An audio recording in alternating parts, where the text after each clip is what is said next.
All right. Good evening, ladies and gentlemen, and welcome to Dion's Daily Dose. Tonight, we have a very special guest.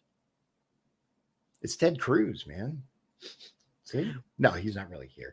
It's me and Shawn. We're going to talk about the Senate the Senate hearing on the Panama Canal. Wouldn't that be interesting if Ted Cruz came on? Yeah, dude, that'd be awesome. I've been trying to get Trump on for a while, man. No, that would be a show. Right? Oh, my God. Anyway, Shawn has a full breakdown of the Panama Canal hearing with the Senate. And as expected, there were those who tried to turn the hearing into something completely different. So Shawn did a really good job. Hold on. Let me adjust. I wanted to edit that. Oh, okay. Yeah. There we go. Shawn did a really good job at showing us where we needed to focus. So we're gonna get started. First, before we do though, I have not watched the hearing. Shawn has. He's responsible for the timestamps. So if you guys don't like it, yell at him. No, I'm just kidding. My point is, what do you think about the Panama Canal thing? Trump says, look, we built this thing, which we did. We did. We lost many American lives building it because of the malaria and mosquitoes. And it's crazy, man. It's Central America. Like there's some nuts. They were cutting through the jungle. As you will see in the hearing, it's not cut and dry. There it is. Yeah, there's it's a not lot so of simple. gray. Right. There's a lot of gray area. All right. I was just curious what your thought was. I don't know. So one of the issues is that we kind of gave it away, right? We Yeah, did we this. We kept control of it for X number of years. And then Jimmy Carter went, here you go. However, there were some contingencies on the gift. And so that's what we're talking about today. We're talking about the U.S. Senate deciding basically what they're going to do about it. I think this hearing was more about awareness. Okay, so like a fact-finding kind of thing? Okay, all right. And then later on, they're probably going to decide with Trump what to do with it. What to do with it. About it. Yeah, and I think Donald Trump is going to be well, let's face it, man. France is already talking about defending Greenland. It's getting interesting. Battle lines are being drawn, and I'm not talking about actual, World War III, at least not yet. Hope not. But what we are talking about is the old versus the new, the quote deep state versus the Trumpers that are coming in and want to dismantle it. It's going to be an interesting thing. It's going to be something to keep an eye on. That's for sure. Yeah. All right, let's get in this. Show you guys what we're looking at here. That's not the one. There we go. All righty, here we go, ladies and gentlemen. Let's get this. Panama chooses to levy for canal transits, and they have paid unfair prices for fuel bunkering at terminals in Panama as a result of government-granted monopoly. Panama's government relies on these exploitative fees. Nearly 1/10 of its budget is paid for with canal profit. Ooh. As those fees cascade through the... That is a lot of money for that nation. Yeah. That makes things even more. Yeah. He said 1/10 of their income is from that canal. Wow. Like, think about that for a minute, guys. 1/10 of the American budget isn't represented by like anything, as far as I know. Is there anything in this country that would represent 1/10 of our GDP? I'd say the entitlement programs that's how much it costs, but you mean money going in. Yeah, income. I don't think anything, no. I don't think anything represents that. Here we go. The American economy and the federal fisc. The Chinese Communist Party advances its global economic contest against the United States and takes a militaristic interest in the canal. While President Trump has rightly focused on these key issues, there are additional problems. In the last 2 years, the Canal Authority generated record revenue, even while transits were depressed by drought conditions. And the only comfort to delayed and overcharged ships is that Panama may invest in more freshwater reserves in the future. Even as it takes advantage of the global maritime system, Panama has emerged as a bad actor. Panama has for years flagged dozens of vessels in the Iranian Ghost Fleet, which brought Iran tens of billions of dollars in oil profits to fund terror across the world.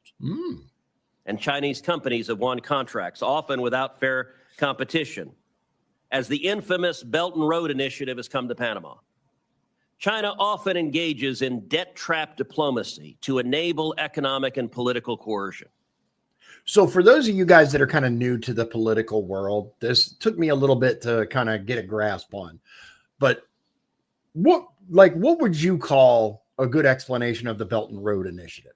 It's basically China gives these loans out to African countries, a lot of African countries, and they make the terms so difficult that it's hard for them to pay it back. Okay. So instead of paying it back, they give them land or they give them some of their water rights. So that's how China's trying to conquer Africa. So that they can build bases there and stuff like that. So they're trying to basically rise to the level of America as far as imperialism and global reach goes. Okay. And that's something to be aware of, guys, because China has a huge impact on the Panama Canal. And it's one of the reasons why they're even talking about this. In Panama, it also seems to have exploited simple corruption. Yeah. We have 4 panelists with us today. At Ranking Member Cantwell's request, we also invited the Deputy Administrator of the Panama Canal to appear today. Oh. She declined that invitation. I understand this witness claimed her absence was due to a scheduling matter, but I also recognize that defending the Panama Canal Authority is an unenviable task.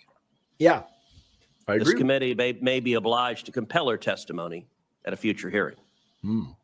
It will not escape senators' notice that Professor Kontorovich is appearing virtually today. That will be a very unusual practice before this committee. The professor was ready to fly from Israel to D.C. to appear in person, but he was unable to because too few American carriers have resumed direct flights to Israel. While European airliners are willing to fly to Israel, service to America has been prohibitively long and expensive. Israel is America's closest ally in the Middle East, and U.S. carriers are refusing to fly there. Late last week, Delta Airlines announced it would finally restart direct flights to Tel Aviv in April. And I very much hope that United Airlines and American Airlines will very quickly follow suit and resume direct flights to Israel. Turning back to the topic at hand, I'm grateful to President Trump for raising public awareness about the state of the Panama Canal and the threats to American interests. We cannot afford to let American shippers be extorted. We cannot turn a blind eye if Panama exploits an asset of vital commercial and military importance, and we cannot stay idle while China is on the march in our hemisphere. I expect and hope the testimony today to enlighten on all of those issues. I will now turn to Ranking Member Cantwell for her opening statement. All right. I mean, that's a really good opening statement. I think I'm glad you included it. I think it's summarizes everything pretty darn well. So moving right into Ranking Member. Yep. Cantwell from Washington. From Washington. Here we go. I think it's short. Thank you, Mr. Chairman, and thank you for having this. Let me tell you guys. So the name of this video is Watch Live. Senate holds hearing on Panama Canal's impact on U.S. trade, security. And it's from PBS News. It's from PBS News. Thank you. We started at the beginning. 0 to 328 was Chairman Senator Cruz, and now we're moving right in. 329 to 504. Here we go. Important hearing, and the witnesses that are here today and virtually. Access to the Panama Canal is essential. Maintaining America's supply chains, lowering inflation costs on consumers and goods, and ensuring our national security. With about 72% of the goods transiting the canal coming to or from U.S. markets, a stable waterway is 72% either from or to the United States through the dude. That's massive. That is massive. That's like saying 3/4 of the goods that passes through the Suez Canal goes to country. They would obviously have a vested interest in whether or not that place remained open and secure. is vital for states like mine, Right. where 1 in 4 jobs are related directly or indirectly to trade. Seattle-based SSA Marine operated in the Manzillo International Terminal in Cologne, Panama for the last 30 years, is our largest U.S. logistics presence in Panama, with 19 massive cranes, 3.5 million cargo containers, and employing over 1,000 people. In fact, Washington's maritime economy supports 170,000 jobs and $45 billion in revenue, and our U.S. maritime economy supports over 21 million jobs and almost $3 trillion in America's GDP. So anything that our committee can do to help grow our maritime economy, I'm all for. $3 trillion, right? I got that right. 3 trillion. Yeah. Dude, that's a lot. That's a lot of money, man. Look, let's face it. Criminals kill each other for very little amounts of money. Imagine what these mega corporations would do for $1 trillion worth of anything. Like, just think about that. Countries, companies, like all of that. There's some powerful motivation here to either interfere or fix. Either way, that's a powerful motivator. That is why it's so important that the committee not just focus on Panama, but the broader solutions to meet our U.S. maritime opportunities and challenges. Okay. This committee passed the Ocean Shipping Reform Act, led by our colleagues, Senator Klobuchar and Senator Thune, to address shipping costs and stop carriers from practices that delayed U.S. cargo or increased costs. Okay. I'm not familiar with that bill. I'm not either. But of course, the Democrats, their main goal is to try to say, look what we did, versus here's the actual problems we're dealing with. But you have that, right? The same was true to a lesser extent when it was a Biden White House and the Republicans were trying to say, look, we did this and we fixed this, but we can't get on board with that. Pretty typical. So we're going to jump ahead a little bit and we're going to go to Louis, L-O-U-I-S. I think it's Louis. Louis Sala at the 11:13 mark. He's a witness. He's one of the witnesses. 11:13. Jump ahead here. Here we go. Our first witness today is Chairman Luis Sola of the Federal Maritime Commission. Okay. He was recently in Panama on a fact-finding mission and can speak to concerning developments that I noted in my opening statement. Okay. I don't know if I said it, but 11:13 to 13:10. Chairman Sola, you're recognized for 5 minutes. Thank you, Chairman Cruz, Ranking Member Cantwell, and distinguished members of the committee. Thank you for the opportunity to speak today about the critical importance of the Panama Canal to U.S. trade and global commerce. I bring a unique perspective as someone who's not only served as a maritime regulator, but also lived and worked extensively in Panama. I have transited the Panama Canal over 100 times. Wow. This experience provides me with a profound understanding of the canal's significance and challenges it faces.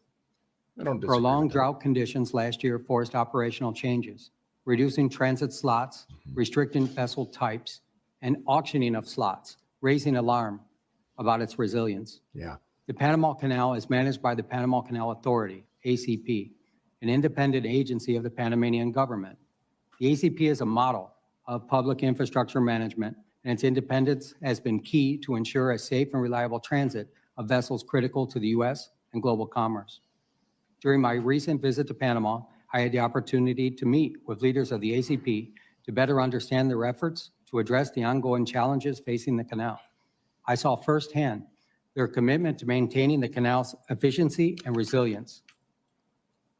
These conversations also highlighted the broader challenges posed by the Panamanian government's maritime policies, which complicate the ACP's mission and raise concerns about corruption and foreign influence.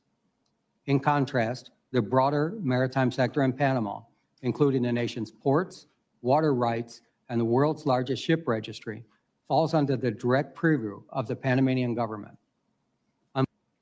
Okay. So it sounds like he's speaking from a pretty solid position of authority. I mean, somebody who's actually traversed the Panama Canal, what do you say, 100 times? That's a lot. Like, all right. Our next clip is from Daniel Maffei. I'm not sure how you say it. They'll tell us 1553 to 1913. He's another witness. No, stop it. There we go. All right. 1553 to 1913. I look forward to your questions. Thank you, Chairman. Our next witness is Commissioner Daniel Maffei of the Federal Maritime Commission. He was also in Panama with Chairman Sola. Mr. Maffei, I look forward to your opening statement. Thank you very much, Chairman Cruz and Ranking Member Cantwell and members of the committee. I do want to say that in addition to Chairman Sola and myself, Commissioner Max Vekic is also here from the Federal Maritime Commission, which I just think underscores the importance of this issue to us.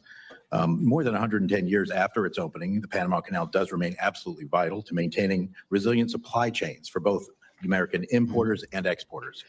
Because the canal is essentially a waterway bridge over mountainous terrain above sea level, it does depend on large supplies of fresh water to maintain the full operations.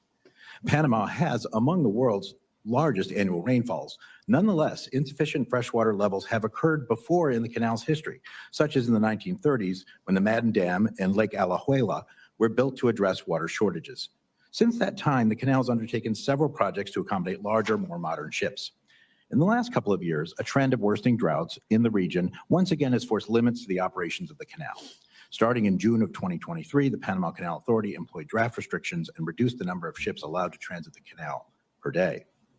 Now, the Panama...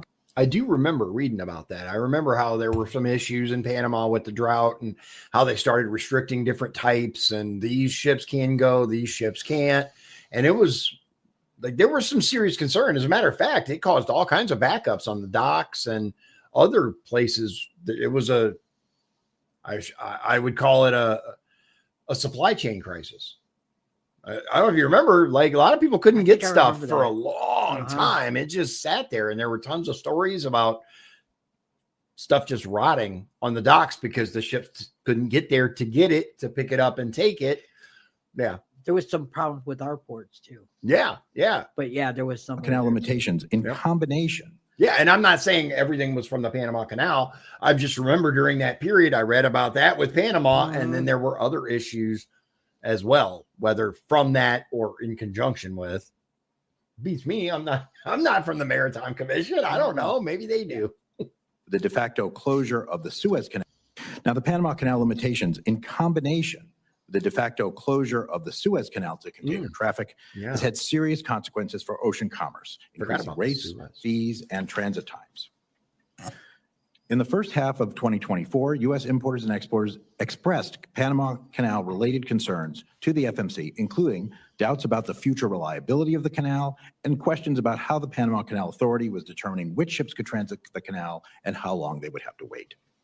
The FMC has statutory authority under the laws concerning foreign shipping practices to investigate and potentially take appropriate counteraction if it finds that a foreign country, through its laws or regulations, has contributed to, quote, conditions unfavorable to shipping in the foreign trade, unquote.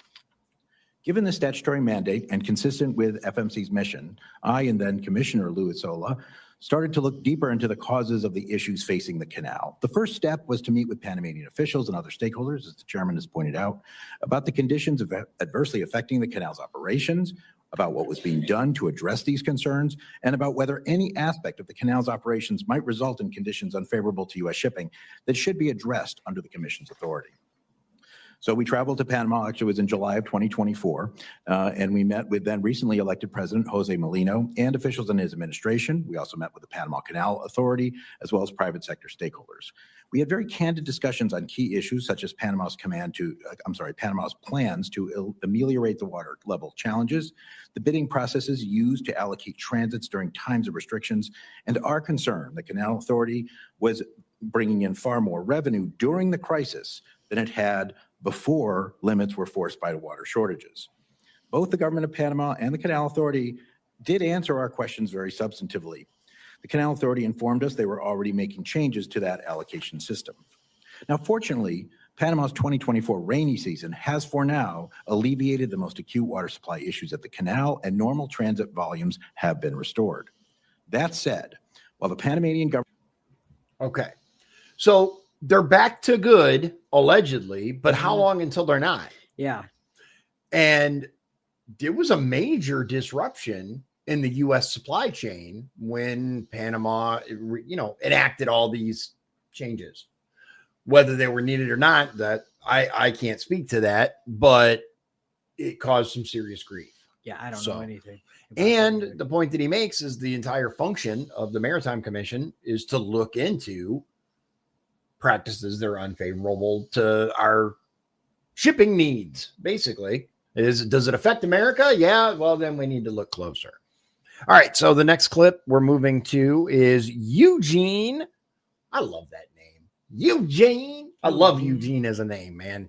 Kontorovich. I don't know. But 2025 to 2545. Priority for this committee as well. Thank you. Thank you, Commissioner. Our next witness is law professor Eugene Kontorovich, who can explain Panama's treaty obligations and the remedies the U.S. might seek for potential violations. Now, that's a good point, because as part of the agreement was to hand them the control of the Panama Canal, there were certain things that they had to agree to. Professor Kontorovich is appearing virtually, and Professor, you're recognized for your opening statement. Chairman Cruz, Ranking Member Cantwell, honorable members of the committee, I appreciate and regret the opportunity to testify before you remotely. I've been asked to discuss possible violations of the treaty concerning the permanent neutrality and operation of the Panama Canal entered into between the two countries in 1977. I should say at the outset that determining whether a certain situation violates the treaty is a mixed question of law and fact, depending on both the meaning in the treaty and the actual situation on the ground. I have not had any classified intelligence briefings on this subject, so I'm going to speak about the meaning of the treaty primarily. We shall see that under international law, each party to the treaty is entitled to determine for itself whether a violation has occurred. Now, in exchange hold on. for Whoa, hold on. I gotta stop this and go back. I want to make sure I heard him right. On this subject, so I'm going to speak about the meaning of the treaty primarily. We shall see that under international law, each party to the treaty is entitled to determine for itself whether a violation has occurred. By themselves or someone else? Like, did I violate the treaty or did they violate the treaty? I think what he means is if the other country thinks they violated is my guess. But he made it sound like that. Yeah, Panama, the way it sounds is like Panama says, oh, we didn't violate it. That's what I took it to. I'm not exactly sure. We're going to let him finish, obviously, but I had to stop it real quick because that's what I heard.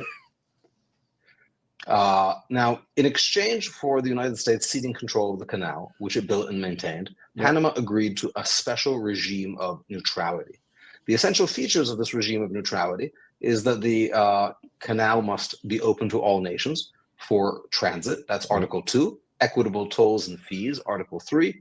An exclusive Panamanian operation, Article 5. The prohibition of any foreign military presence, Article 5. Article 5 provides that only Panama shall operate the canal. Testifying about the meaning of the treaty at the Senate ratification hearings, the Carter administration emphasized that this prohibits foreign operation of the canal as well as the garrisoning of foreign troops. Now, Article 5 appears to be primarily concerned about control by foreign sovereigns. If Panama signed a treaty with the People's Republic of China, whereby the latter would operate the canal on Panama's behalf, this would be a clear violation. But what if Panama contracted for port operations with a Chinese state firm? A company. Yep. That we know how China works, right? You may have a company that happens, we're just based in China, but they, the foreign nation of China doesn't control it. Yes, they do. If you're Chinese based, that's part of how it is there. If you're from China, you have a connection with the CCP. So it's a good point. What happens then when they're just contracted to a company that happens to be Chinese? Or even a private firm influenced or controlled in part by the Chinese government. The Suez Canal Company was itself before being nationalized, a private firm in which the United Kingdom was only a controlling shareholder. Yet this was understood to represent British control over the canal. In other words, a company need not be owned by the government to be in part controlled by the government. So the real question is the degree of de jure or de facto control over a foreign sovereign company. And scenarios range from government companies in an authoritarian regime, completely controlled, to purely private firms in an open society like the United States. But there's many possible situations in the middle. Yeah. The treaty is silent on the question of how much control is too much. And as we'll see, this is one of the many questions committed to the judgment and discretion of each party. Now, turning to foreign security forces, the presence of third country troops would manifestly violate Article 5. But this does not mean that anything short of a People's Liberation Army base flying a red flag is permissible. The presence of foreign security forces could violate the regime of neutrality, even if they're not represented in organized and open military formations. Modern warfare has seen belligerent powers seek to evade international legal limitations by disguising their actions in civilian garb. And that is a fundamental aspect of special operations around the world, is disguise. You're not going to go in as a fighting force. You're going to go in as contractors. Then the stuff gets broken out and element of surprise, right? So just because they appear to be contractors or whatever doesn't mean they're not ready to rock and roll. And it's part of the issue with the unchecked immigration in this country. We're getting military-age males in who could be foreign combatants. We have no way of knowing. From Russia's notorious little green men to Hamas terrorists hiding in hospitals or disguised as journalists, bad actors seek to exploit the fact that international treaties focus on sovereign actors. Yes. Many of China's man-made islands in the South China Sea began as civilian projects before being suddenly militarized. Indeed, this issue was discussed in the Senate ratification hearings over the treaty. Dean Rusk said informal forces would be prohibited under the treaty. Thus, the ostensible civilian character of the Chinese presence around the canal does not in itself mean that it could not represent a violation of the treaty if, for example, these companies and their employees involved Chinese covert agents or other agents of the Chinese security forces. So this leads us to the final question: who determines whether neutrality is being threatened or compromised? Unlike many other treaties that provide for third-party dispute resolution, the neutrality treaty has no such provision. Instead, the treaty makes clear that each party determines for itself the existence of a violation. Article 4 provides that each party is separately authorized to maintain the regime of neutrality, making it a separate obligation of each party. The Senate's understanding accompanying to ratification also make clear that Article 5 allows each party to take, quote, unilateral action. Senator Jacob Javits, at the markup hearing, said that while the word unilateral is abrasive, we can, quote, decide that the regime of neutrality is being threatened and then act with whatever means are necessary to keep the canal neutral unilaterally. I look forward to their questions.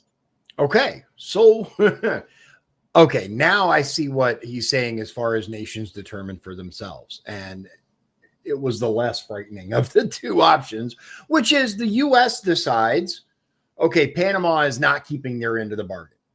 Now we have to decide what to do. And it's up to the country that feels violated, that feels like the other country didn't do what they were supposed to do, to determine what they're going to do. I don't care for the fact that there are no provisions in this treaty that deal with this, that basically go, it's up to you guys. It seems like open for a lot of interpretation, but moving on, we're going to go right into Joseph Kremek. Let it ride. That's going from 2546 to 2812. So it's a short clip. Thank you, Professor. Our final witness, World Shipping Council CEO Joseph Kremek, can discuss the challenges faced by container lines moving goods to or from America through the Panama Canal. Mr. Kremek, you're recognized for your opening statement. Thank you, Chairman Cruz. Ranking Member Cantwell, and members of the committee. My name is Joe Kramick. I'm President and CEO of the World Shipping Council. The World Shipping Council is the global voice of liner shipping. Our membership consists of 90% of the world's liner shipping tonnage, which are container vessels and vehicle carriers. 90%. If you're not a part of this conglomerate, you're really not that important in the world of trade, apparently, because their members represent 90%. That's, I mean, effectively almost all of it. So there's quite a bit of weight to what this guy says. They operate on fixed schedules to provide our customers with regular service to ship their goods in ports throughout the world. Our focus is on sustainable, safe, and secure international ocean transportation. Nothing could be more important to the U.S. economy and WSC member lines who carry the trade that supports the U.S. economy than a sustainable, safe, and secure Panama Canal. I could agree with that. As you have heard, using the Panama Canal to transit between the Atlantic and Pacific saves significant time and money. A typical voyage from Asia to the U.S. or East Coast can be made in under 30 days using the canal, while the same journey can take up to 40 days if carriers must take alternate routes. A 10-day savings is huge. Yeah. I mean, you figure, because he said it'll take 30 days, right? If you got to go around, it'll take 40 days. That's a 25% increase. Not all only your in costs. What's that? In all your costs. Right, exactly. That's what I was going to say. In all the costs, it's not just fuel. A lot of people think, oh yeah, it's more fuel.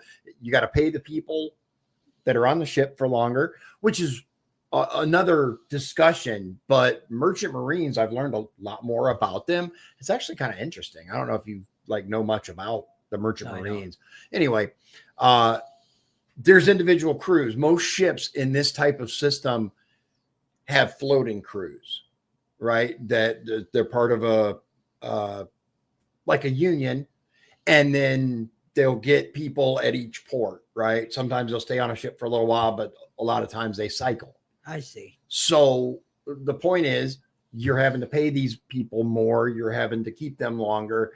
The voyage takes longer. That's more food you have to stock. That's more fuel you have to stock. And more, remember when they were having problems with pirates and stuff? And also you could get hijacked. Exactly. To be hijacked. Yeah, your risks go through the roof. Your everything. From a commercial trade perspective, the big picture is this. One of the world's busiest trade lanes is the Trans-Pacific. The Trans-Pacific is cargo coming from and going to Asia via the United States. Focusing in a bit, cargo coming from Asia and bound for U.S. Gulf and East Coast ports always transits the Panama Canal. Yeah, makes sense. Similarly, cargo being exported from U.S. and East Coast ports, a large share of which are U.S. agricultural exports like soybeans, corn, cotton, livestock, and dairy, also almost always transits the Panama Canal. The result is that 75% of canal traffic originates in or is bound for the United States. Some examples include the Port of Houston exports $14 billion in containerized trade to Asia. The Port of New Orleans exported $27 billion in seaborne trade to Asia, not all of which was on container vessels. I'm going to assume he's talking about dollars worth. Yeah. Or, I mean, I would think. I was waiting for him to say dollars likely. or tons or like loads, right? But he hasn't quantified. I'm guessing he's talking about money. The Port of New York and New Jersey exported $16.5 billion to Asia, and the Port of Savannah exported $13 billion to Asia.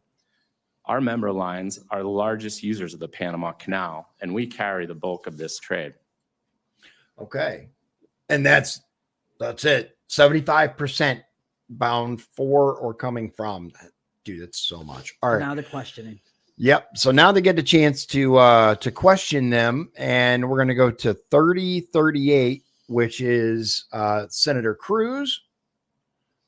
It's a long clip, if I remember. Right. Yeah, it's this. Let's see. This is 3038 to 3902. But he made good points. So get a big snack, settle in. It's not really that long, but 10 minutes almost. So here we go. I'll try not to interrupt too much. And I look forward to answering your questions. Thank you. Here we go. Thank you very much. We'll now move to questioning. I want to start, Chairman Solo, Commissioner Maffei. Are you aware of allegations from some vessel operators of disparate treatment, such as sweetheart deals or favorable rebates by Panama for canal transits? Thank you for the question, Mr. Chairman. We have become aware through some complaints by cruise lines that said that they were not getting a refund of their canal tolls. When we looked into this, we found a Panamanian Executive Order Decree 73 that specifically says that if a cruise line would stop at a certain port, that they could be refunded 100% of the fees. And as far as I know, that's the only instance where that exists. We continue to look into it.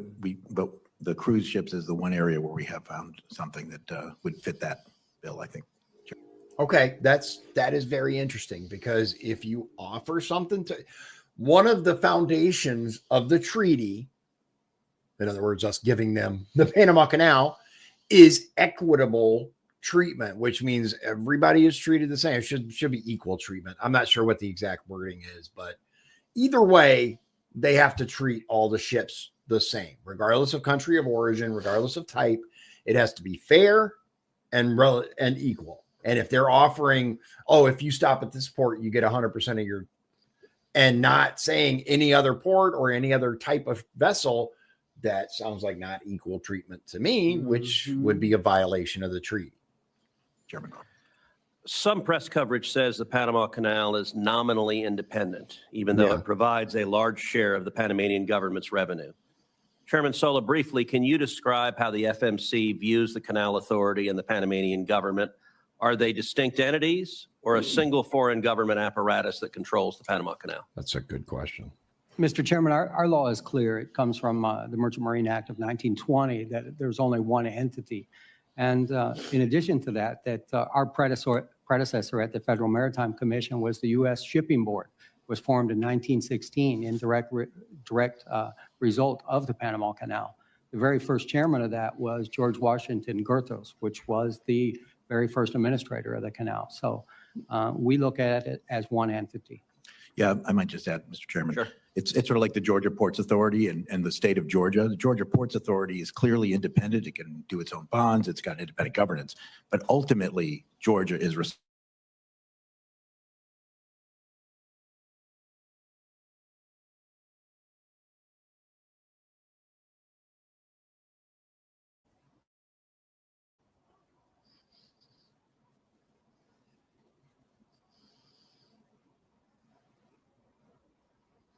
Near Panama City concern the United States?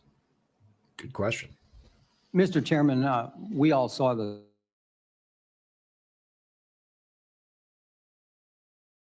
it happened to Baltimore. We also saw recently what happened in the Suez Canal, where we had a ship get stuck in there. It's not only the construction of the bridge, but it's a removal of a bridge, as I understand it, called the Bridge of the Americas. It was built, which is concerning, but we'll get to that in a moment. I don't know if you guys like how deeply you've investigated that whole stuck ship at the Suez Canal thing, but I did find it interesting. The company that owned the ship, Evergreen Shipping, the name of the ship, which I forget, but if you look into it, you got to kind of dig into it a little bit, but there are some very, very interesting facts associated with that particular ship. Really? We won't get into it now. Yeah, I didn't hear it. But I highly recommend if that sounds interesting to you, look into it. Built in 1961, and that would paralyze cargo traffic in and out of the canal. Hold on. Let's go back. As I understand it, called the Bridge of the Americas. It's not only the construction of the bridge, but it's a removal of a bridge, as I understand it, called the Bridge of the Americas. It was built in 1961, and that would paralyze cargo traffic in and out of the canal. Okay, this removal of the bridge, has this happened, or is this just something they're concerned about? I see, that's what I'm not sure about. He was a little unclear because he was talking about they're building this bridge, but then he says, but we should also worry about the destruction of this bridge, but doesn't clarify whether it's actually happened. My guess, it hasn't happened yet. Yeah. It would, I mean, he's saying it would paralyze it, so would paralyze it. I'm assuming it hasn't happened. Panama also recently renewed the concessions for 2 container ports to a Chinese company, Hutchison Ports PPC.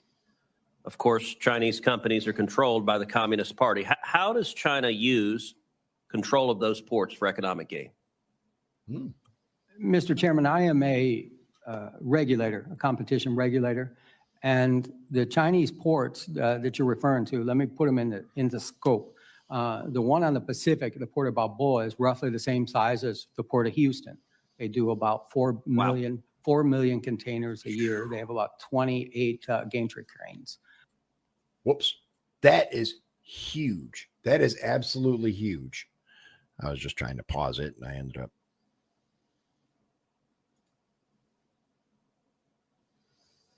That's Fisher. So yeah, I think you've gone too far. Let's see here. Direct Chinese-owned ports.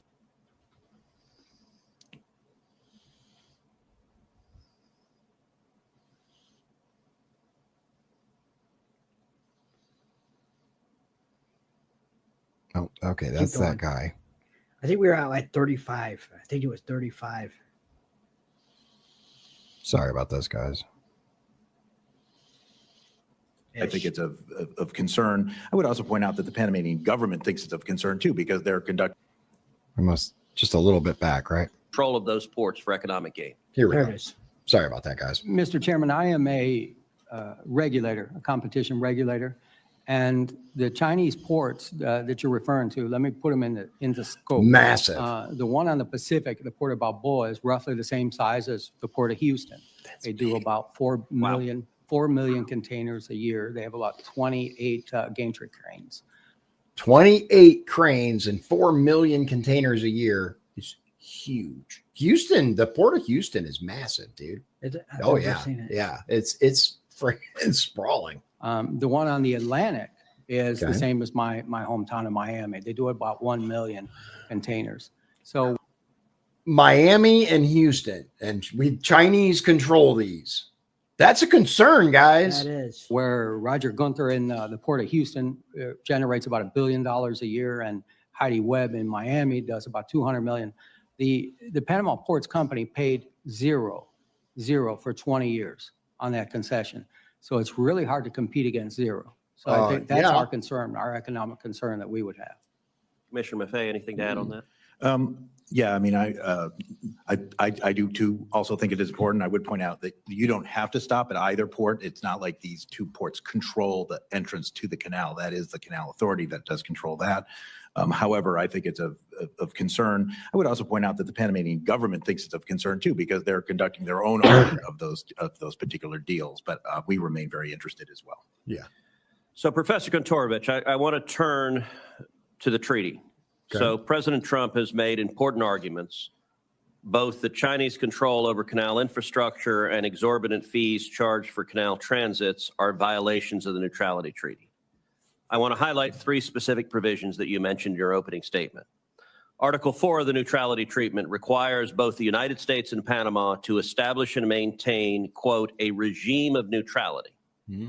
Article 5 limits any foreign control by providing, quote, only the Republic of Panama shall operate the canal and maintain military forces, defense sites, and military installations within its national territory. And finally, Article 3(1)(c) requires that, quote, tolls and other charges be just, reasonable, equitable, and consistent with the principles of international law. In your opinion, as an expert in international law, could the facts discussed here be considered violations of the neutrality treaty in force right now between the United States and Panama? Good question. So I think, Senator, I think potentially they could, but it's impossible to say definitively without knowing more, in particular about the degree of Chinese control and involvement in these companies. I think it's important to note that these port operation companies that operate the ports on both sides, when they received their first contract, it was just a few months before Hong Kong was handed over to China. In other words, they received them as British companies, sort of very oddly, just a few months before the handover. Now, of course, that's awful convenient, isn't it? Almost like somebody meant it that way. Of course, since then, Hong Kong has been incorporated into China, has been placed under a special national security regime. and the independence of those companies has been greatly abridged. To say nothing of state-owned companies involved elsewhere in the canal area, which raise significantly greater questions. Additionally, I should point out that the understandings between President Carter and Panamanian leader Herrera, which were attached to the treaty and form part of the treaty, provide that the United States can, quote, defend the canal against any threat to the regime of neutrality. And I understand. That's a heady statement there. That's a major statement that people really need to pay attention to.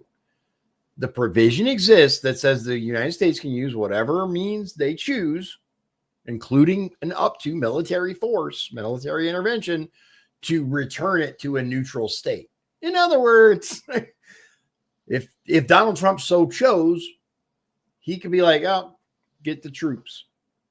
And he might threaten that. He may threaten that. I hope it doesn't get that far. Yeah. I mean, we don't need to lose any more American lives in regards to the Panama fucking Canal. We lost enough already. It's a negotiation. That as providing some degree of preemptive authority to intervene. One need not wait until the canal is actually closed by some act of sabotage or aggression, which, as we heard from the testimony, would be devastating to the United States. Right. But there is some incipient ability to address potential violations. And your final point there leads to my last question, which is, if the United States determines that Panama is in violation of the treaty, what is the range of remedies the United States would have for that treaty violation?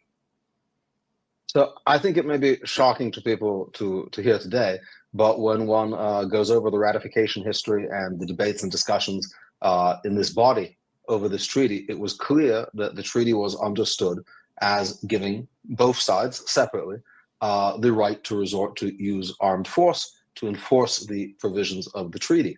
And it's not so surprising when one understands that the United States made an extraordinary concession to Panama by transferring this canal, which the United States built at great expense and maintained and operated, to Panama gratis. And in exchange, it received a kind of limitation, a permanent limitation on Panamanian sovereignty, that Panama agreed that the United States could enforce this regime of neutrality by force. Now, of course, armed force should never be the first recourse for any kind of international dispute, and should not be I agree. arrived at sort of rashly or before negotiations and other kinds of good offices are exhausted. But it's quite clear that the treaty contemplates that as a remedy for violations. All right. I mean, he summed it up. It shouldn't be the first go-to, but it's certainly on the table, at least as far as the treaty is concerned. We're moving right into Senator Cantwell, Democrat from Washington, right? And it's not very long. Yeah, it's a very short clip, Like 39:03 to 39:29, like 30 seconds. 30 seconds. Yeah, just under 30 seconds. Here you go. Thank you very much, Ranking Member Cantwell. Thank you, Mr. Chairman. Mr. Kramek, I think costs are critical. When you think about it, we're here discussing costs. Why? Because consumers pay more when shipping costs are higher. Whether That's true. our farmers who are trying to export their products, as we saw during COVID, are literally our products getting left on the docks. And Okay. Yeah, she's absolutely right. And then she goes into a tirade about A diatribe about something completely unrelated, right? How everything's Trump's fault. And yeah, I get it. All right. So we're going to skip ahead then to 45:37 to 46:29. 45:37.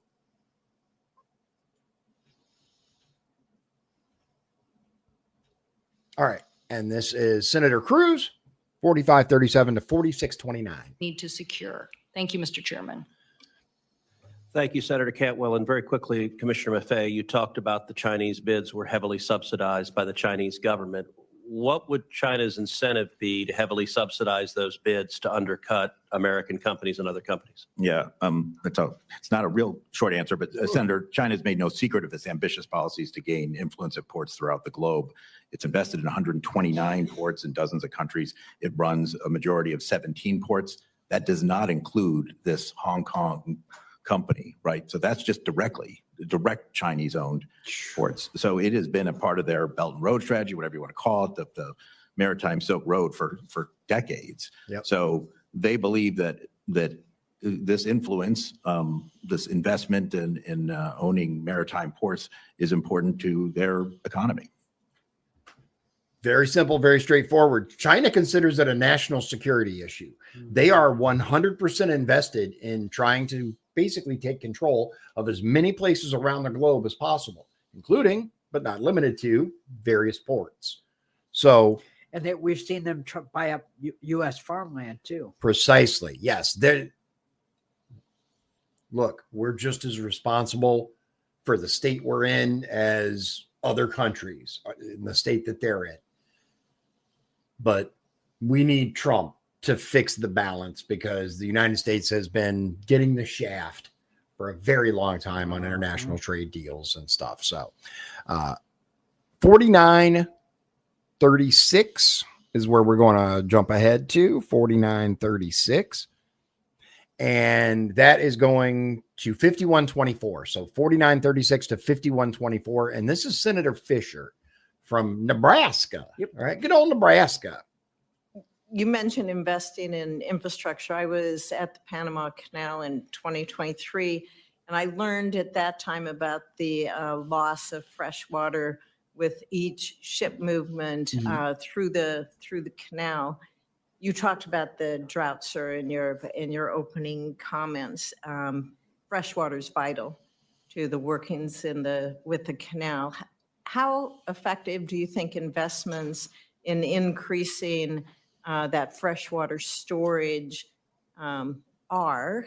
Are they happening? Are they viable? You touched on it briefly in your opening comments, but how do we see those investments happening so that we can have operational stability? Yeah, it's a good question, a bit out of my purview, but I will say that there's several investments. There is water reclamation, pumping water up, et cetera.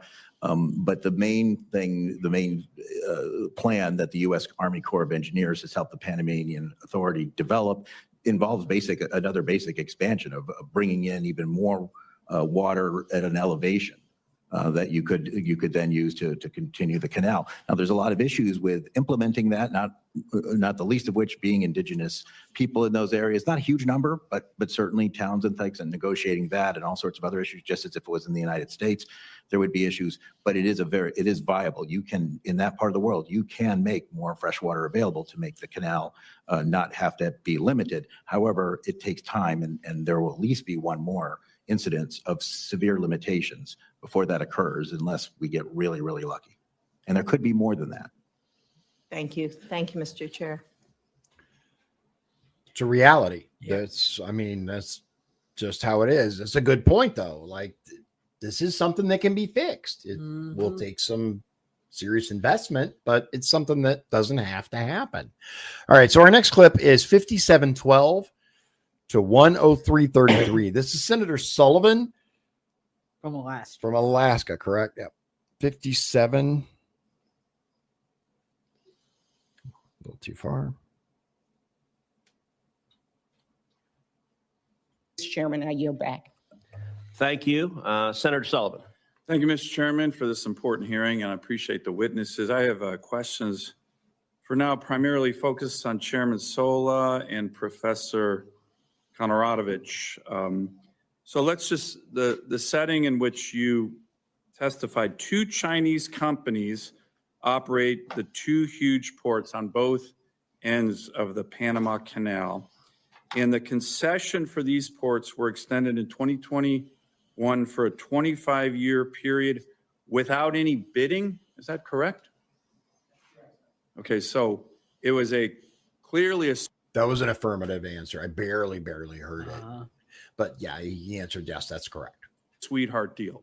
That is a Correct? sweetheart deal. According to the press releases, the company paid back taxes of $150 million. And the Panama Deputy Attorney General has now objected to that. That's my understanding. Is that correct? The comptroller of the country has asked for an audit of. But someone objected to it when it was going on. A lot of people Panama. objected to it. So Okay. Chinese Communist Party officials are known to bribe other officials in countries all around the world. We know that. They do it all the time. That's true, but let's not forget, it's not only China that does that. Like, that's diplomacy, man, part of it, being on the international stage. And yes, the CCP, by all, absolutely bribes the hell out of people. Time. No offense to Panama, but they don't have the greatest reputation of having officials who aren't on the take. So is there any evidence that the Chinese bribed people for this great concession? And if so, Professor, would that be a violation of the treaty? Let's assume we find evidence that Chinese Communist Party officials bribed Panama officials for the sweetheart deal. Would that be and I think it's probably likely because the Chinese do this everywhere. Right. Would that be a violation of this treaty? So in itself, that would not be a violation.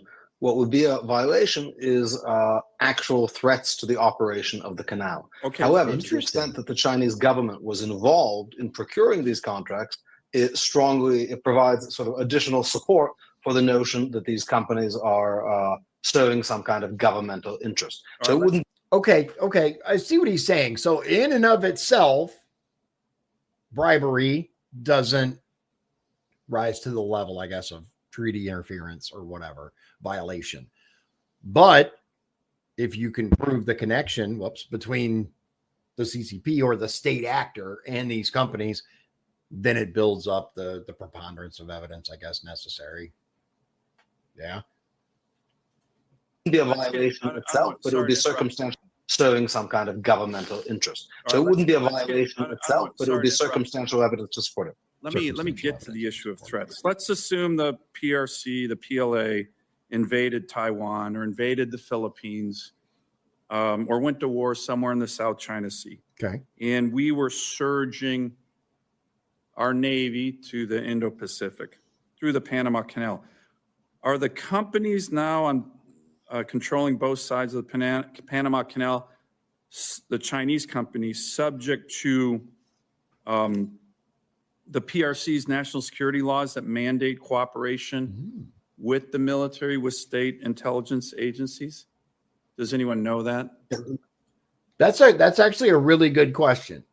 Does anyone know for sure whether the companies that hold these leases are required to basically pitch in if China is at war? And that's useful information. Professor, they're subject all the time. They're subject to those laws all the time by virtue of being Hong Kong companies. But yeah, so by their very nature of being based in Hong Kong, they're bound by that 100% of the time, is what he's saying. And they face, of course, consequences for not complying with the wishes of the Chinese government. And one of the arguments, wouldn't that be a violation of the treaty? And isn't that a huge risk to us right now that the Chinese? So that is a threat to the neutrality. Right. They invaded Taiwan, invaded the Philippines. They could go to these two companies saying, "Hey, shut it down, make it hard, sink a ship in the canal." Yep. And wouldn't they be obligated to do that under Chinese law if they were ordered to by the PLA or the CCP? I don't know if they'd be obligated, but certainly the People's Republic of China would have many tools of leverage and pressure on these companies. The Chinese would expect cooperation. They would demand cooperation. And like he said, they have many tools at their disposal. Pissing off the Chinese is generally a bad idea unless you're a country. That's why the treaty specifically says that we can act not just to end actual obstructions to the canal. Right. We don't have to wait until the canal is closed by hostile military action. That would be a suicide pact. That would be catastrophic for us. Right. But rather that we can respond at the inchoate, incipient level to threats. And then this is up to the president. This guy loves using big words. You notice that? Yeah. Yeah. I mean, what do you say? Inchoate something. Hold on. At the inchoate, incipient level to inchoate, incipient level. Really, dude? Sometimes people like this say these words to sound smart. They want everybody to think they're smart, so they learn these obscure words. I don't think I've ever used either of those words in a sentence. threats. And then this is up to the president to determine whether this is significantly robust to constitute So, an imminent Professor, threat. aren't we kind of walking up to the idea of a suicide pact? Because we got two big Chinese companies on both ends of the Panama Canal who, if there's a war in Indo-PACOM, Taiwan that involves us and China, these companies would be obligated to do the bidding of the Chinese Communist Party and PLA. I mean, aren't we kind of walking up to a very significant national security threat already? Yeah, certainly there's a threat, and I think what makes the action of the Chinese government sort of difficult to respond to, but important to respond to, is that they conceal this in sort of levels of gray, right, without direct control. Well, let me ask you on that topic. This is my last question, Professor. Let's assume that we find out, and again, it wouldn't be surprising, I think you can almost assume it, that these two companies have Chinese spies or military officials within the ranks of the employees of the companies. Let's assume we found that out. Somehow that becomes public. But I don't think it's a big assumption. It's probably true right now. Right. Yeah. So you have spies and military personnel within the ranks of these two companies that are controlling both ends of the Panama Canal. For you, Professor and Chairman Sola, wouldn't that be a blatant violation of Article 5 of the Neutrality Treaty, if that were true? Yeah. It probably is true. Yes. I do think that it would be. I do think it would be a clear violation. As Dean Rusk, former Secretary of State Dean Rusk, said at the ratification hearings, informal forces can violate Article 5 as well as formal forces. And Chairman Sola, do you agree with that? And is there any evidence of Chinese spies or other nefarious Chinese actors embedded in these companies? Senator, we have no information of that. Okay. That's not under the purview of the federal. But you agree that would be a violation of Article 5 of the Neutrality Treaty? I do. Thank you. Safe answer. Yep. Yeah. If it's occurring, absolutely. But how you find that out is difficult. That's a whole other. Yeah. Providing evidence is a whole other thing. But theoretically, absolutely. All right. So where are we at? Okay. So our next clip is 103:34. So right after this one. Yep. And then this is Senator Baldwin, Democrat from Wisconsin, 103:34 to 108:03. So about 5 minutes. Thank you, Mr. Chairman. 4.5. Thank you, Senator Baldwin. Thank you. Commissioner Maffei, good to see you. Thank you for being here today. I am very concerned about China's large and growing influence in the world's infrastructure network. Me too. A company from Hong Kong operates 2 ports in the Panama Canal, one on each end. And while the company is not Chinese state-owned, it is subject to China's national intelligence law, as we've been discussing. Moreover, a Chinese state-owned entity is currently building a bridge over the Panama Canal. But the Panama Canal is just one example of how far China's influence stretches. Their dominance in maritime, logistics, and shipbuilding sectors lessens competition, creates supply chain risks, and creates opportunities for surveillance and information gathering. In order to facilitate the movement of goods throughout the world, it's essential to have a secure and level playing field, which we currently don't. Chinese current practices do not allow for that. The United States Trade Representative recently investigated China's practices in the commercial shipbuilding sector under Section 301, and recently concluded that their dominance is a burden to United States commerce. A few decades back, we were the dominant country in commercial shipbuilding. I'm going to pause it here briefly because I agree with everything she said so far. And we really need to reverse that trend because China is constantly up, up, up. And we're down, down, down, which is why Donald Trump got elected. But that's a whole other story. I agree that we need to nip this in the bud. China already has a larger Navy. Yeah, a lot of them are, repurposed fishing trawlers for now. But this is an issue. In 2023, we built 5 commercial ships, and China built over 1,700, according to. Yeah, did you just hear that? I did. We're going to play that again for you. Built 5. In 2023, we built 5 commercial ships, and China built over 1,700. That's frightening. That is terrifying, guys. 1,700 that China built.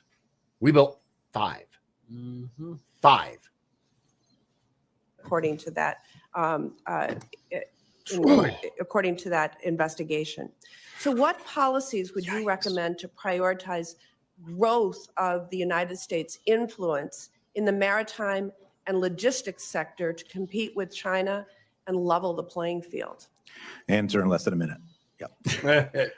Senator Baldwin, it's very good to see you again. And we were colleagues for one term in the House, and I appreciate that. I think the best I can answer in a short term is to amen to everything you said. And as an illustration, Senator Sullivan was talking about Hutchison Ports. That's actually the same company that runs terminals on both ends of the canal. Okay. I am concerned about that. However, if we want to be concerned about that, all of us should lose a lot more sleep than we're losing. Because I agree. If there's spies there, then there might be spies at other Hutchison ports. And there are other Hutchison ports in almost every part of the world. They own the largest container port in the United Kingdom, Felixstowe, which is responsible for nearly half of Britain's container trade. They control major maritime terminals in Argentina, Australia, the Bahamas, Germany, Indonesia, Mexico, Myanmar, the Netherlands, South Korea, and Tanzania. If owning and managing. Yeah. And this, by the way, just so everybody can put the pieces together, this is the company that they were talking about, like worried about Chinese spies.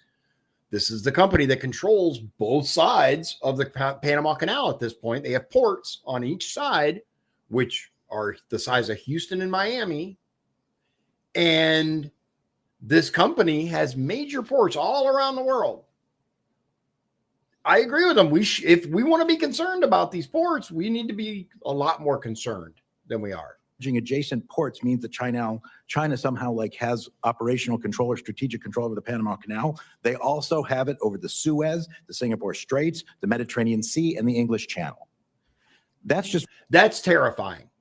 That is absolutely terrifying to realize that China has progressed so far in their dominance that they control basically all the ports, all the straits, canals, Suez, Panama, a few other, the English Channel. Seriously? Oh my God, dude, it's so much worse. Over the world. Yeah. They are poised. The only thing we have at this point is military. Our military is still far superior to the Chinese, and they know that.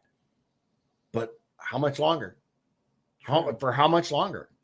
It's one aspect of what you were talking about. That doesn't include the shipbuilding, heavily subsidized, such that now I believe over half of new ships that are in the companies that belong to the World Shipping Council are coming from China. Not because over half of the new ships are coming from China. Like you said, 1,700 versus 5. Because these are bad companies, but because they're undercutting other things.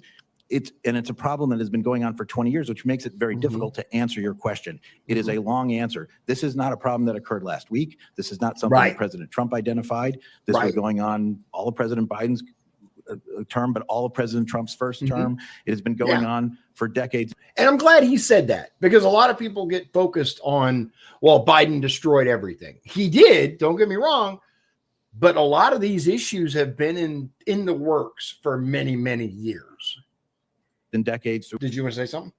And Trump's bringing it all out, though. And so interestingly enough, the argument has been made. The argument has been made that Trump's loss of the 2020 election was the best thing that could have happened. That's true, because he had 4 years to prepare. He's had 4 years to prepare. He's had 4 years to kind of assemble the team. He showed people around the world the absolute dumpster fire that this country has turned into. I mean, it's a strong argument. Now he can hit the ground running and fix stuff. Oh yeah. Would his second term have been as impactful as this term now? Probably not. It's hard to say, right? I mean, everything, what they say, hindsight is 2020, right? But that's a hard question to answer. Both U.S. Republicans term. It has been going on for decades and decades through both U.S.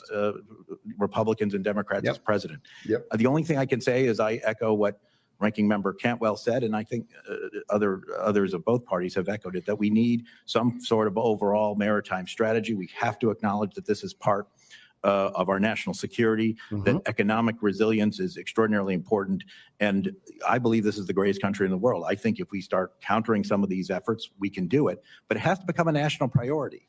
And part of the challenge is we're talking about outside the borders of our U.S. Investing outside the borders of our U.S. does not make a very good campaign ad. But which is true. That's a great point. That's a phenomenal point, because what does Trump keep saying, right? Make America great again, make America strong again, blah, blah, blah, right? Not that I'm just like, but America. Well, trying to make people understand that sometimes we need to send money out of this country in order to secure the security of this country. There's an argument to be made there. Why don't we use some of that money, foreign aid, for the stuff like this instead of, there like I sent you an article yesterday about how we were paying for condoms for Gaza. Yeah, it's insane. The money that is being sent out of this country and the reasons for it being there is absolutely mind-blowing. And that's like we just agreed, Trump has exposed a lot. There's a lot that like this wasn't even on my radar. Right. I didn't even know half of this stuff about the Panama Canal until Trump brought it up. Interesting how that works, right? Okay, so our next clip is at the 1:10:34. Marsha Blackburn. Yep, Senator Blackburn from the great state of Tennessee. Thank you, Mr. Chairman. Yes or no, quickly for the three of you, just for the record. Okay. Is the China investment into the Panama Canal a direct threat to U.S. national security? Yes or no? Mr. Solis, start with you down the panel. Thank you. I don't have that information as an industry trade association senator. Okay. All right. Yes. I mean, and I get what he's trying to do. Like, I understand, but it's a pretty simple question. Does Chinese control of basically the world's shipping present a threat to the United States? It's a simple as yes, absolutely. We've talked some about the neutrality treaty, which I think is of concern to all of us. And And just so you guys know, we only have a few minutes left. We got a couple of I clips think there's after one this more one. speaker, one more senator let's see. after Blackburn. We got Senator Budd, then Senator Kim. Okay. So 2 more short clips after this, and then we're good for the night. I have looked at this, and I appreciated Senator Sullivan's questioning on this. We look at how President Trump is going to push forward with getting this issue addressed. And we have heard a good bit about this from our shippers that are looking at what happens coming out of the port of Memphis.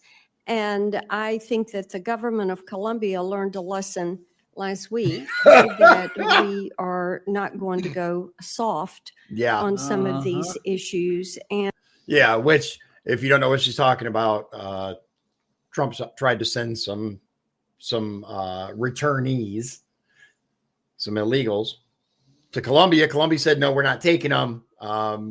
Trump had sent a strongly worded tweet. And next thing you know, go ahead. He also threatened a 25% tariff. Right. And then he said, I think the next month that they don't do it, he's going to add 25% more. 25%. Yeah. Yeah. And they're like, oh, I'm sorry, we'll do a presidential plane. He sent the Panamanian version of Air Force One. He sent to pick him up, and then talked smack on Twitter.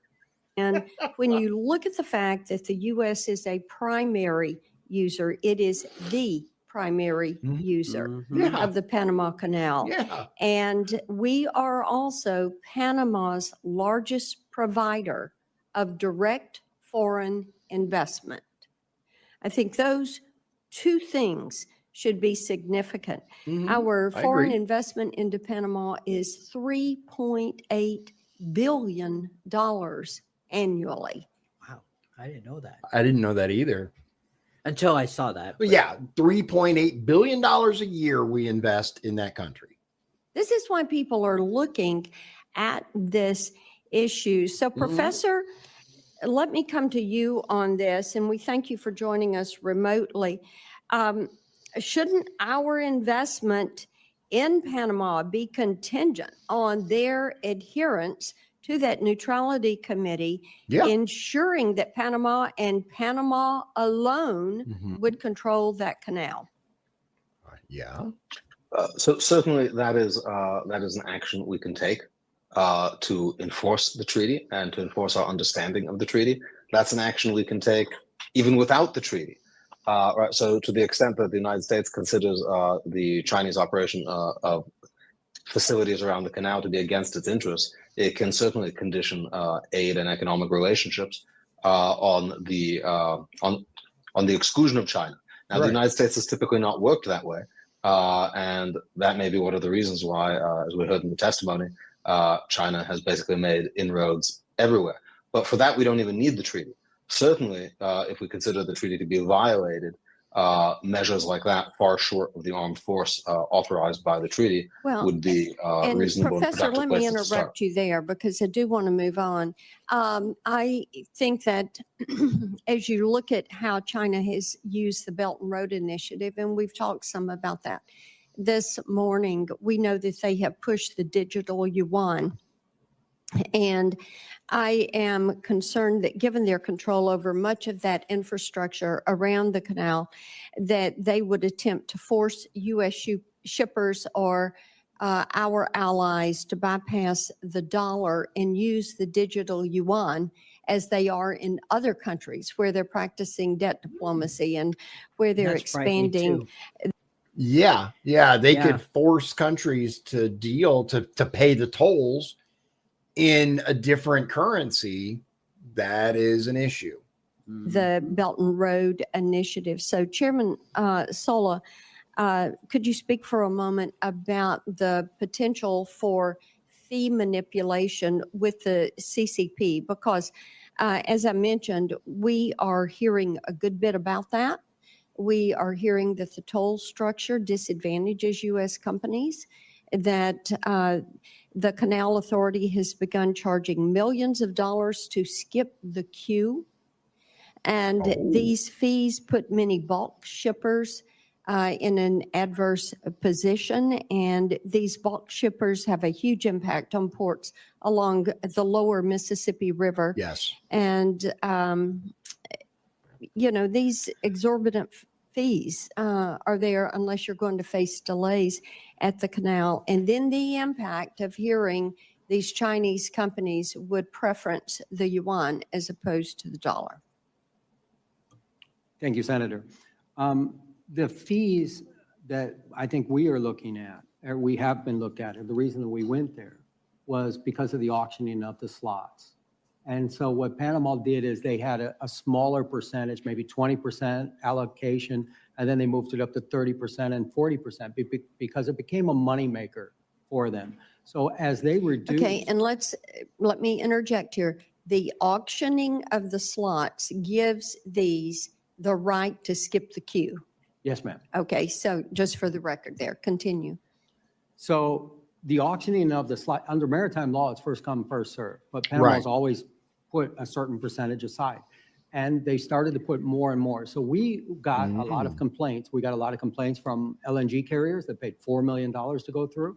And we got a lot of complaints from agriculture that didn't have the money to pay to go through because they're good. $4 million just to go through the Panama Canal? Yeah, isn't that crazy? Not once, right? It can't possibly be just one time through the canal. That's what it sounded like. It might be because it costs a ridiculous amount of money to extend a journey by 10 days. So I don't know, dude, but either way, well, regardless of the length of time involved, $4 million is a lot of damn money. I think that's a violation of the treaty right there. Yeah, well, so they have these slots, right, that they're auctioning off, basically skip the queue. Think of it like that pass at Disney World where you could, do you remember where you could pay a bunch of money and you could skip the line? That sounds like what it is. And so there was only a certain number that they had, and they've slowly ramped up or expanded how they were doing that in the slots that they're selling. So yeah, that's a very good point. Shawn, doesn't that alone violate the treaty because it's no longer equitable? Right. Good question. The goods were gonna go down. So if you look at the financial statements, I'm a nerd. I look at financial statements of everybody. But the canal increased the amount of revenue that they had from about $500 million to $1.8 billion in the last 3 years, just because of those fees. So this is what is very concern to us. Wow. For the American ship. And have you seen a tendency to preference the digital yuan over the dollar? I've heard of the digital yuan, and I've also heard of it used in international shipping as a currency. It is something that I would say that we have an eye on because we have a digital shipping exchange rule coming up, but we will keep monitoring it. Okay, thank you, Mr. Chairman. So he's saying, I've heard of it. I haven't experienced it yet, but we're keeping an eye out. In other words, it's on the horizon. And yeah, there are some legitimate national security concerns here. This isn't Trump just wants to be a jerk. Like you said, I wasn't even aware of half of this stuff. Okay, so our next clip is 123:31. And this is Senator Budd from North Carolina. Chairman, if that's okay. Without objection. Okay. All right. Thank you. All right. Okay. I think it's important to view the Chinese Communist Party CCP activities in the Panama Canal Zone in the context of CCP's broader efforts to further access Latin America's markets and obstruct American interests in our own backyard. Mr. Sola, would you agree with that? That you see the CCP activity and hopefully to interrupt America's interest. By the way, this is Senator Budd, Republican from North Carolina. I don't know if I said that. 123:31 to 127:55 in the region. Hopefully to interrupt America's interest in the region. Definitely an economic interest, Senator. I was able to travel there a few years ago to see this firsthand and see the CCP's encroachment. So in your experience, are there noticeable differences in port operations when they're controlled by Chinese companies and financed or backed by Chinese loans? And if so, that's a really good question. How does it change, right? Would you explain that? Yeah, if so. We have a wonderful example because we have a U.S. Port there, SSA, out of Washington State, that I actually worked on the development of that many years ago. Okay. And helped develop that. That used to be a former United States Navy submarine base, and we converted that. As far as the two ports that we have, they're completely different. We have one as a major infrastructure footprint and also a container port that's moving 4 million containers a year. That is almost, dude. I mean, that's really phenomenal amount. Yeah. That's more than Miami, Fort Lauderdale, and you probably got to get Tampa and a little bit of Jacksonville in there to get that type of volume. And on the other side, we have a very small port, but it's a very strategic port on the Atlantic. So how are the operations done? Yeah, I don't know how they don't make money. I mean, if you want to come to right down to it, is if they've been operating the port for 20 years and they say that they haven't made any money, so they haven't been able to pay the government, that's what concerns me. Because I don't believe that we're on a level playing field with the American ports. Appreciate that. Mr. Kramick, what would be the consequences for U.S. trade and for the U.S. economy if access to the canal was suddenly revoked or significantly decreased for U.S. shippers? It would be pretty catastrophic, Senator. And we have a good example. I mean, we've experienced that with the denial of the Red Sea right now. Yeah. Being able to use that, and as Chairman Maffei said, having to go around the continent of Africa, 40% longer voyages, significant more costs and crew maintenance, fuel, and even emissions. Do you have a ballpark of the difference if they're able to transit the canal versus go around South America? I don't have a figure. I can tell you it in days, and it depends. So it's about 30 days if you can go through the canal, about 40 days right now because we can't use the Suez Canal if you want to go and go from, say, Asia cargo going to U.S. East Coast. Thank you. Mr. Soul, another question. China's pouring billions of dollars into infrastructure projects all over Central and South America. Yep. And one example is in Ecuador. China made a deal with them to fund a $3.4 billion hydroelectric dam. There's 17,000 cracks already, and there's a lot of corruption. Ecuadorian officials, they've been imprisoned, sentenced on bribery charges. Using that as an example for the region, the strategy of China is clear to just take, and this is in the words of an Ecuadorian minister, the strategy of China is clear that they want to take economic control of countries. In Panama, for instance, it's about 7.7% of their GDP, as I understand it. So using Ecuador as an example, should Congress be concerned that China could extract significant leverage over Panama, given the outsized role and revenue from the canal that it plays in their finances? Yes. If you turn your microphone. Yeah. Turn it on, man. Yes, Senator, it very well could. And I believe that we are in a very fortunate position now with Secretary Rubio, who knows the area very well and also knows China. Thank you very much. Okay. Yeah, the Panama Canal is a strategic asset that needs to be monitored very carefully. And I would argue has a very, very strong influence on our national security. That simple. Okay, so last clip. This is Senator Kim from New Jersey. Ending with a Democrat, huh? This should be interesting. He likes getting me wound up. You guys have been watching a while. He likes playing the. Oh, you will tomorrow. Oh, yeah, sure. By the way, tomorrow we're doing Robert F. Kennedy's confirmation hearing that happened today. That happened today. He's gonna break down all the timestamps and we're gonna go through it. That's gonna be tomorrow night at 7 p.m. Central Time. Make sure you tune in. All right. And if there's a particular thing that you want us to cover, a particular hearing, by all means, drop it in the comments and we'll see if we can get to it. Me if you can.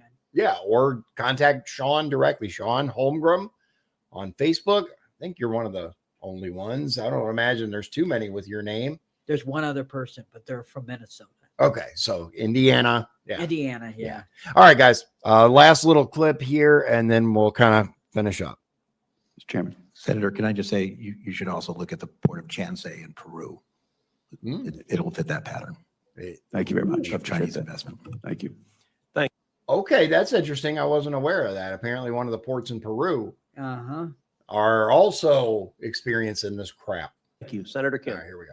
Senator Thank Kim. you, Chairman. Thank you to all of you for coming on out here. Let's see if this is who I think it is. I'll be honest with you. When I talk to some of my constituents in New Jersey about this, they mostly understand this issue right now because of the words of President Trump. So if you don't mind, I just kind of wanted to start there and work backwards. Okay. So Chairman Sola, President Trump said, quote, China is operating the Panama Canal. We didn't give it to China. We gave it to Panama, and we're taking it back.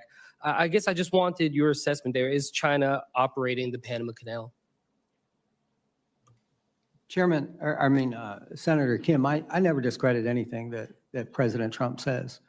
Well, he has a different he has a different briefing book than I do. Thank you. The fucking thank you. Oh my God, dude. This guy gets it. Why is the first thing that anybody goes, oh, he's lying, right?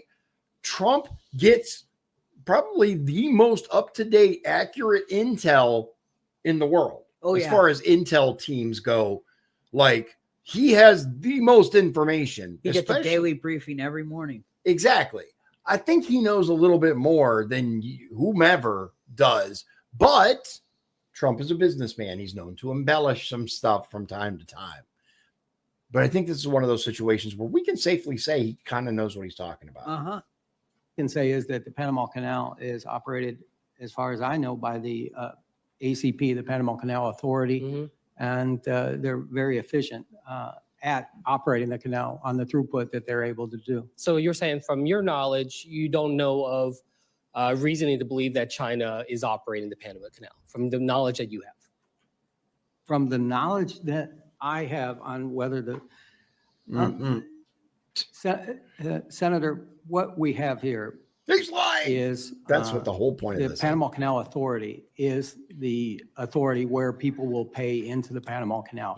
I think that if you will allow me to, if a company is able to operate both ports. Oh, I see what so you're talking about Hutchinson ports, right? Yes.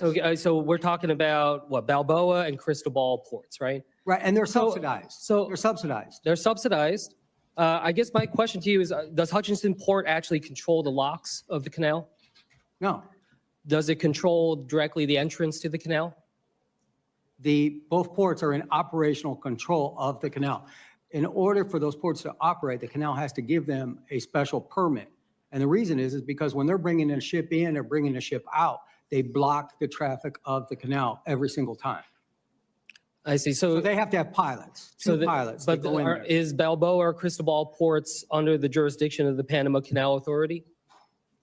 They've been given by the Panama government the concessions. However, they're in the operational range of the Panama Canal. Does that make those two ports under the jurisdiction of the treaty? Let me say this, because I was in Panama when the Panama Canal was turned over. We didn't just give back the Panama Canal. We also gave back all the land and all the water on the entryway to it, and including what we had was a lot of military bases along there. So as soon as you come out of the Panama Canal, and I invite you to come there, I'd love to come. Yeah, well, let's. So as soon as you come out of the lodge, you run into Corozal, which was a former military base. Corozal is run not by Panama, but by the Panama Canal Authority. It's run by the Panama government. After you pass that, you run into the port of Balboa. So what I'm trying to say is that when we talk about the Panama Canal Authority, they operate only where the ships go up and go down and come out. After that, you have where the pilots, will take you on the boat and take you off. So is it operational control of the Panama Canal? Yes, because the pilots are the ones that have to bring you in there and bring you out. And again, every time a ship goes into one of those ports, they block the traffic of the Panama Canal. Yeah. Well, look, I guess I wanted to just ask you kind of directly then. I wanted to try to prove Trump wrong. And that didn't work. What is your assessment of the Panama Canal's authority, in terms of their ability to administer the canal? I think Let's hear that again. It's just a weird, why would you ask him how he feels about how efficient the Panama? That's a weird, whatever, dude. You won't waste your time that way. Knock yourself out. I'm just authority. Hold on, one more time. I guess I wanted to just ask you kind of directly then. What is your assessment of the Panama Canal's authority, in terms of their ability to administer the canal? I think the Panama Canal Authority and their independence is, if you read my opening statement and my written statement, they've done a fantastic job. And Panama has been running the canal for 25 years. They've given $28 billion to the coffers of the government in those 25 years. In the 25 years that the two ports that we call two ports, they've contributed zero. So I don't understand why Panama would allow those two ports to operate and put into jeopardy what they have, the operations that they do have in the canal. I want to just. Excellent. Uh-huh. Like, way to go, dude. The guy basically told them they're not contributing anything. There's no reason for them to have these leases, but yet they do. Mm-hmm. They're basically on either side of the damn canal. They can block everything if they so chose. And like he said, you go there for the pilots. If you guys don't know what a pilot is, we learned during the was it Francis Scott Key Bridge incident that most of these ports, including the Panama Canal, requires boats to take on a local individual that knows how to pilot, that is familiar with the local geography in order to pilot them in and out of whatever port. Same holds true for the Panama Canal. You have to have someone familiar with the canal. You have to hire someone to guide your multi-million-dollar vessel, relinquish control of your multi-million-dollar vessel to a stranger so that they can navigate, because the law requires it. If you have to stop at these ports that happen to be controlled by companies that are wholly or in part owned by the CCP, that's a huge national security issue. Huge. Like, so what do we do? What do we do about it? I think Trump can get a lot done just by being him. You know, basically, yeah. He needs to negotiate. Yeah. And for all his other flaws, and of course, you know, Democrats hate anything and everything Trump, but the man's great at negotiation. That's his claim to fame, right? Right. Have you read The Art of the Deal? I have not. I've read parts of it. I haven't had a chance to sit down and read the whole thing cover to cover, but I do intend to. I also was looking to actually, the wife was going to buy me his latest book, the one that's filled with the pictures from the White House and everything from his first term. It's $100. Wow. For one book of pictures. Wow. Yeah. I was like, don't do that. Don't waste that. Yeah. No, that's a waste of money, in my opinion. As much as I wanted it, because I think it would be nice to have, especially like maybe put it behind me, you know, once I have a different studio layout, then, you know, but I'm not spending $100 for $100, dude. I could get a midget hooker with $100. I'm kidding. It's a joke. It's a joke. I'm sure midgets charge more than that. I guess that's not an acceptable term anymore. I was told that I shouldn't use that word, that It's little people. Yeah. Oh. Yeah. I'm tired of political correctness. Dude, me too. Like, I'm tired of it. I went to school with a midget. Did you? Yeah. Yeah. He was awesome, dude. And very, very dangerous. Like, he knew how to fight, man. Not me. I didn't mess with him, but yeah, like he had a few friends that would look out for him, right? That's what everybody thought. No, he could definitely hold his own. I can't remember the guy's name, but yeah, he could definitely hold his own. Crack you in the knee. Yeah. It's are you familiar with what's his name? Brad something Fun Size. It was his concert, his tour. Williams, I think. Brad Williams. He's a comedian that happens to be a midget / short. My brother's talked about little people, right? He's hilarious. That dude is so funny. He's coming to our area. Is I don't he? remember when? I don't. My brother was talking about. Oh, dude! But I know who you're talking about now. Yeah. I'd go see Brad Williams and his little show. Gary. Dude. I think it's at the Hard Rock Cafe at Gary. I mean, at least I don't have to go to Illinois. I do. True. Yeah, Gary's not terrible. Excuse me. I mean, if you happen to fully embrace the Second Amendment of the United States, then you don't have anything to worry about when you go to Gary. I'm just saying. But a lot of it is like what you do there too. I mean, if you're going there trying to score drugs, you're probably going to end up in trouble. You know, if you're going to a comedy club, like, don't stop though. Don't stop at stop signs or red lights. And I wouldn't want to go at night. No, I wouldn't either. I've heard Hard Rock Cafe takes their security seriously, though. That's what I've no, heard. never The Gary been there. location. I haven't been there yet either, but I was looking into it because there are some shows that are coming that I was like, ooh. And my understanding is that you're good. You're in good hands. We'll see. I'm going to do a little more looking, but that's what I hear. So once again, ladies and gentlemen, tomorrow night, 7:00, we're going to have the hearing of JFK or RFK Jr. Sorry. No, that'd be an awesome hearing, wouldn't it? Interesting. That'd be wild. No, RFK Jr., whose cousin just put out a really scathing and just mean-spirited statement about him. I wasn't really surprised. Mm-mm. She was an ambassador for the Obama administration. Mm-hmm. Yeah, she was an Obama plant. So, yeah, it is what it is. All right, ladies and gentlemen, I appreciate, seriously, very grateful that you've taken the time to watch this video and hang out with me and Shawn for a little while. Tomorrow night, 7 p.m. And we have some more stuff coming for you after that. We got some tapings. We got some tapings.